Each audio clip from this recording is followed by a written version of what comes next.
যদি চেহারা খুইলা কোন শপিং মলে চাকরি করে, আর বুঝতে হবে এই মেয়েটাকে ওই শপিং মলওয়ালা মূলত মেয়ের দুর্বলতার মধ্যে যে মেয়েটা একটু চাকরি করে টাকা স্বাবলম্বী হোক, এটা যদি তার মাকসাদ হয় এটা ভালো কথা, কিন্তু তার মাকসাদ এটা না।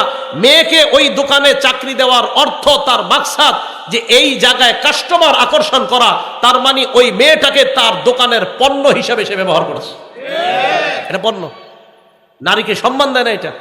যদি সত্যি হয় নারীর প্রতি তার যে না মেয়েটা অসহায় দুর্বল, একটু টাকা পয়সা পাক, এটা ভালো কথা। কিন্তু যদি না উদ্দেশ্য হয়, তা আপনি তো একটা কালা মেয়ের চাকরি দেন না আপনার শপিং মলে, হ্যাঁ?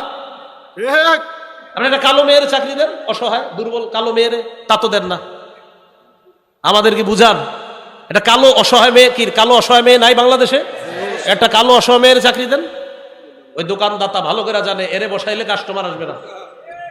তাহলে কি এই মেয়েটারে কি বলেন, তার প্রতি কি আপনার অনুগ্রহ করা হলো না তাকে পণ্য বানানো হলো? হ্যাঁ, মা বোনরা আমার কথা বুঝার চেষ্টা করবেন, এখানে আপনাকে পণ্য বানানো হয়, আপনার সৌন্দর্যতাকে পণ্য বানানো হচ্ছে।